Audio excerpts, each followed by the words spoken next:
Kayo na po magpaliwanag, ano ba yung districting law at bakit po naantala ang eleksyon? The first ever dapat po na BARM elections.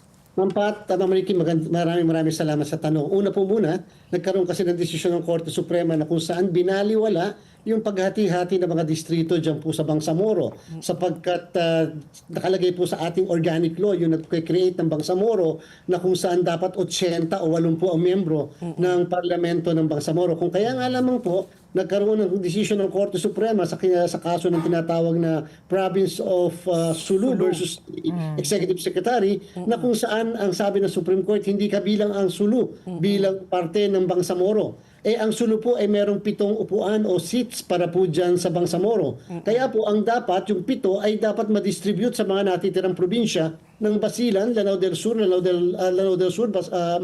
Maguindanao, Tawi-Tawi, Maguindanao Sur, Maguindanao Norte at yung tinatawag na Special Geographic Area. Kung kaya nga lamang po, nung ma-distribute ito upang maging kumpletong 80, yan po ay diniklarang unconstitutional ng Korte Suprema. Sabi ng Supreme Court, mali, hindi tama, illegal, null and void. Kaya po sila ay nagpapagawa ng panibagong districting law na tutugma sa tinatawag na contiguous at dapat ay nararapat sa tamang hatian. Kaya lang po, ang sabi ng Korte Suprema, Ma'am Pat, Ma'am Ricky, dapat hanggang October 30 sana merong batas para makapagsagawa si COMELEC ng eleksyon na hindi lalampas ng March 30 o March 31. Lumampas po ang October 30, wala po kasing batas na naipasa ang ating kagalang-galang na parlamento. So pero may pangalawa naman pong stage sana bago man lang matapos ang November 30. Sabi kasi ng Korte Suprema, basta hindi dapat lalampas ng 120 days before the election. Ang November 30 po ay 120 days before the election kung sakali ng March 30. So medyo naghihintay po tayo ng ilang araw na lang mula ngayon kung may lalabas na districting law. Wala pa rin po kasi hanggang sa kasalukuyan. Ano na tayo, November 25, 5 days na lang. Okay, Ricky.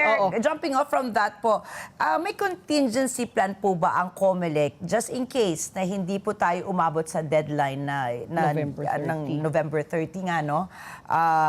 Meron po ba, is the March 31, kumbaga, is the March non-negotiable po ba itong deadline na ibinigay? And more importantly, do we have a contingency plan or asahan na po natin na muling mapopostpone na naman po ang mga eleksyon? We do not want to sound medyo negative naman po, Ma'am Ricky, but unfortunately, really po yung kilos ni COMELEC ay nakadepende doon sa batas. Ang COMELEC po kasi is just the executor implementer of the law. If there is no law, there is nothing to implement. If there is no law, then there is nothing to hold any election off. So, nakadepende po kami sa kanila. So, kung wala pong batas, wala po kaming, kasi po kakailanganin namin ng batas ng districting, Ma'am Ricky, Ma'am Pat, because doon magsasabi kung ano yung mga kabilang ng mga munisipyo sa bawat distrito, and therefore, doon din magsasabi kung sino dapat ang mga tatakbong mga kandidato. Nangangahulugan po yung nag-file ng candidacy para dapat sa October 13, 2025, Bangsamoro parliamentary elections, baliwala na po lahat yun. Kasi po magbabago po yung districting, yung composition. So kung sakaling maipapasa yung batas, hopefully by November 30, magkakaroon po kami based sa timeline namin ng filing ng candidacy, hopefully by first week of January. Kasi po, iba po sa Bangsamoro. Doon po sa Bangsamoro, yung mga balota nila, pati po pictures ng kandidato at yung logo ng mga political parties ay kasama. So wala po kami maiimprenta sa balota kung wala po tayong mga candidates na magpa-file ng kanilang candidacies.